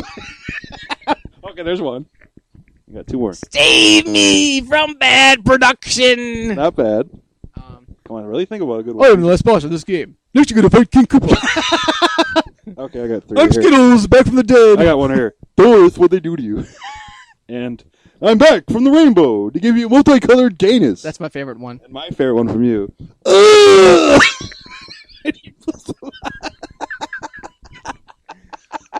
I'm gonna put Those a are my tampon on 3. your arm. Those are my 3. Those are probably my 3 I like your favorites. Spiderweb song. I'm a lonely boy at a church. Doo-doo. There ain't no one to take care of me. You gotta have the original voice. I got it just right. Yeah. I spilled some, you bitch. Ooh, semen in a jar. He's putting a used tampon in a... All right, so anyways, you go with what you want. And I think we'll end it real The soon. last thing I asked Hey, on the 5 last minutes. podcast, and it was an afterthought, what are your thoughts on the Super Mario Brothers movie? Monkey. You know, I kind of remember that one a little bit, sort of. Don't they make their the idiot guys? What are their names? I don't know. There's 2 fucking idiot guys that are always following them along. They make them real smart and everything. Goomba! I just remember when he's like, affirmative, plumbers, or what did he say, plumbers, affirmative. And they're on their little. I don't know. It's a Super Mario the movie. Come on, man. I had a little crush on the princess. I thought she was really cute in that movie. She was Samantha cute. Mathis, yeah. She was really cute in that movie. And then, But I just yeah, looking at it from just a movie standpoint, not even Yeah. comparing it to the game. Do you think it's a really bad movie? Or Yeah, it's it's just pretty bad. I would rather talk about Super Mario World. If we did, I would rather talk about that than the movie. Well, there's Because Super nothing- Mario World is hey, there's a lot to that one. Super Mario World. It's a good. It's there's more to there. It's It- more. it- There's more to talk about a bad Hey. movie than a good video game. I don't remember too much from it though. I just remember Really? Luigi Mario. And It's a bad movie, but It's in a sense too, it's kind of a guilty pleasure because I think my understanding of it is that kids today who are first just now getting into Mario don't know about this movie existing. So when they find out about it, it's kind of like this underground thing, and they see it and they're like, "Whoa, what the fuck was that?" Because it really obviously has nothing to do with Mario. Are you calling it a Brothers. cult film? Pretty much, it is. When it came out, it was big because it was like the first big Hollywood movie based on a video game. Yeah. That was before Street Fighter, Mortal Kombat, so it was a big deal. It came out and it flopped rightfully so. But I remember seeing it in the theater and being like, I don't love this movie, but it's pretty fun. Everybody get on the floor. Everybody do the dinosaur. Walk the dinosaur. And poor Yoshi, man. Wasn't Yoshi like getting beat and stuff? Or Yeah, getting something slapped that? around Yeah, by the evil. I always kind of felt bad. Yeah. Poor guy. It's a bad movie. I would say it's a guilty It's pleasure. pretty- it's but not really good. It doesn't stand the test of time at all. And Bob that's- Hoskins, wasn't it? Wasn't it Bob Hoskins? Bob Hoskins. Oh, is that his name? Yeah, Who Framed Roger Rabbit. Yeah, he was Mario. He made it kind of a good Mario, I have to admit. John Leguizamo. Fuck that wop. Whoops. Did I say that? Wow. Wow. All right. Anyway, so what else do we got on our itinerary? Was that everything? This I got- fucking what mess else of a do I have? podcast. Pick one of these. I got Twist of Metal 2. Love it. Ed? Huh? Love it. Oh, I know. It's great, isn't it? I want to play right now, actually. I had Spielberg and his legacy. Citizen Kane. And Tim Burton versus Zemeckis. Ooh. Zemeckis. Ooh. Tim Burton can't make a good film, son. Yeah, because I was watching Pee-wee's Big Adventure and I couldn't help but laugh. Well, Pee-wee's Big Adventure. That's one of the top 25. But Tim Burton's another one, I think, who he just peaked way too early in his career. Well, yeah, he was making a lot of great films. He did. Beetlejuice, Pee-wee, Batman. Even you can argue Edward Scissorhands. Edward Scissorhands was great. In the mid '90s, he made some really weird artistic films. But you like Sweeney Todd, right? Love Sweeney So there Todd. you go. There's another one. I mean, hey. Yes, but recently it's been hit or miss. Mainly miss. Alice, yeah. Alice in Wonderland was terrible. You can't blame the guy. He's a very visual director. You can easily watch a Tim Burton film, even a film that he's produced only. You can look at like Nightmare Before Christmas. I didn't realize till recently he only produced that film. Yeah, he didn't really make it. was still his baby. It was his film, but it very much has all the trademarks of a Tim Burton film. And he's married to Helena Bonham Carter, who's Beatrix. in every movie. Yeah. Beatrix, right? Yep. She's kind every of hot. movie. She's kind of good looking for her age. She's not she's bad. like in her late 40s, man. Look at her, for God's sakes. Very pretty. She's not bad. Yeah. So there it was. No, I prefer it might be Batman, actually, because I still think he did a great job with Batman. Yeah. It's still a very solid movie. One of the best superhero movies I still think of all time. I think it's the best. And Michael Keaton was great. I mean, I love hearing about the production, and, come on, Tim Burton wasn't the most It popular still baffles choice. my mind how today, whenever they announce a new cast member for one of these superhero movies, people are always dismissing them like, oh, that wouldn't work. It's the way But it is. it's been proved again and again that it can work. Right. You guys thought the same thing about Heath Ledger in Dark Knight, and it worked great. Where are you now? Where are they now? That shut them up, didn't it? Nothing to talk about. Hey. And then, but yeah, Zemeckis obviously had a great run with Forrest Gump, obviously winning the Oscar for directing and the movie. Well, Zemeckis though had Who Framed Roger Rabbit? had a string of great movies: the And, Back to the Future trilogy, and then yeah. right between Back to the Future 2 and 3, Roger Rabbit, Yep. Forrest Gump, Beowulf, which is another You like really Beowulf? good one. Yeah, I remember Monster House. That was an animated movie, kind of cool. Not very memorable, but very hey, forgettable. fair enough. Yeah, And can't think of many other ones that I Goat like Ship. from him. Or, I'm sorry, Ghost Ship that he produced was terrible. Oh, that was a really bad movie. Oh my god, One of the worst movies I've ever seen in my life. I tell you, the worst movie I've ever seen was Striptease. Don't ever watch it. I don't ever want to. You know what I mean? Some movies are so bad it's funny and it's kind of cool because they make you laugh, but some movies are just so boring. There's just no life. And to sit there and watch that for 2 hours, dude, it's just an exercise in patience. Yeah. But wow, we have an hour and a half podcast. I think this is the very first one. Let's go for 3 hours. So how is AC? Let's talk How is about- AC/DC? Let's talk about Mega Man 5. Let's talk about the new Black Sabbath CD. Hey, that who was just your came out. favorite boss battle in Mega Man 2? Oh, the Robot Monsters. I don't even remember. Yeah, I like Metal Man with the, The only boss saw I blade remember- on his head, Yeah. and he would jump up and down, chucking them at you. The only boss I remember was the Dragon Boss. Oh, you don't remember any of the Robot Monsters? No, not really. Come on, we I gotta play don't. Mega Man 2. They're all the same to me. Woodman and Airman, Woodman. Fuck Man. No, there was a Hard Man one. That was pretty funny. Cum Hard, Man, no, that Hard Dildo Man. Man. Hard Man. You're working at the steel mill. I'm trying to tell you, man. Making $9.40, bro. Welcome work with me, dog. Cut some hot tracks. Hot tracks with the mustard and... I'm on a hidden track. You have to wait for an hour of silence after the CD's over, and I go, hey, guys.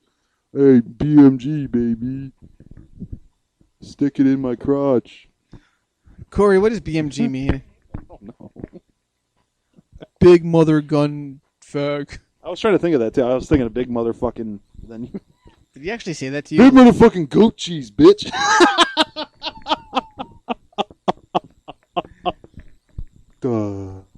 So I said, hey, bro. All right, Lenny, thanks a lot, man. I think we hit the hour and a half. We're done. This is an hour, 90-minute podcast. We got through everything. So next time we do this, We're not talking about Citizen Kane, are we? Why do you want to talk about Citizen Kane? Why do you always fuck with me with that movie? I love it. That movie is not that good. Oh, I got Hitchcock. I know you've watched Vertigo, Psycho, and now North by Northwest, so that's kind of cool. Nice little start. I think I'm more fascinated by his career than his films. Well, that could be. Well, hey, he made a lot. Well, hey. I am. I really like that movie Hitchcock that just came out. Yeah. With Don't miss. You're missing. Why would you want Anthony Hopkins. Yeah. His movies are worth watching. Oh no, I'm not saying they're not. They're good. I really like North by Northwest. I could tell you did. You liked that one a lot, didn't you? Yeah, Very James Bondish. I bought it on Blu-ray. Yeah. I didn't know you were interested in art. I am. The Art of Survival. I remember some other parts. Really beautiful woman, didn't it? The blonde. I have to watch it again. Yeah, I haven't I'm seen sure. it in a while. Next time though, you got to watch Berserk. We're gonna watch the Berserk trilogy and do a whole podcast on Berserk. Oh, You okay. got to see this. It's like The Sword of Truth. You doubted me with Sword of Truth. You read the whole series and loved it. Berserk, I think you'll love. All right. It's one of those things. We got to have a podcast about. I think Berserk. that's this podcast. What are we gonna call this one? Fuck sticks and dildos. Can you make that the Hunting title, please? hunting and I want to escaping. download it on my phone as Fuck Sticks and Dildos. You got it. All right, man. Put those cookies down. Who said you could eat my cookies? 2 chicken nugget meals, put it around. 1 giant Coke. I just think of Schwarzenegger working at McDonald's. It's kind of funny. 2 cheeseburger meals. You want super size? A Whopper with double onions. You want a Whopper? Give it to him now. 350. Get to the grill. Do it. Do it now. Pull up the window to see the manager. Who is your daddy and what does he do? I'm the manager. Get the fuck out. That'd be my favorite thing to say. Oh, By the way, that was we both Schwarzenegger think at you're a Burger total King. cunt. Didn't you have that in your script reading at the bar when you had all those people reading your lines? Well, we have the same thing in common. What do you mean? Well, we both think you're a total cunt. You are a total cunt. Let me talk to your fucking manager. You're a fucking manager. That's why I hired Devin to do. That's why I hired Devin because that whole cunt line. I like that one fat guy that just totally blew. He's just, I totally lost it. I don't know if you know what I'm talking about. When was the last time you saw fucking Road to Insanity, dude? I remember all that. That was 2000 and. Twinkle, twinkle, little star. I have apples in my ear and I like to eat apples. Red's mouth moved. Lily! Lily! That's a good one, too. I'm behind the red door. We gotta do that again. That was fun. It was a lot of fun. Blue and red, blue and red. Make purple. All right, we're done. Have a good night. You go to everybody. Buffalo. Good podcast. We'll see you later, podcast. everyone. What are you going to call it again? Fuck sticks and broomsticks. My cunt And ate a shafts. dildo. Fuck 6 broomsticks. And my... Big hairy shaft. Do it! Write it down. Fuck 6 broomsticks and my dirty shaft. Big hairy shaft, not dirty. Part 5. Hunting and escaping. Hunting and home. To rape you with my big dildo. You racist motherfucker. Hey, Matt, Rocco, put him in the fucking car. And then I call him Bonet. Get him, Bonet. Bonet. It's excellent directing. And the gun's got a cord hanging out of it. Don't make me tase you, I bro. like in the parking lot of the second one where Dan's pointing his finger and you hear the real gunshot like, He really tackled Glenn pretty good, too. He took him down to the get on the ground!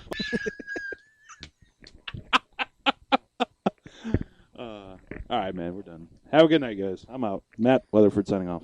Lenny Sherman, I'm farting on your grave. Thank you.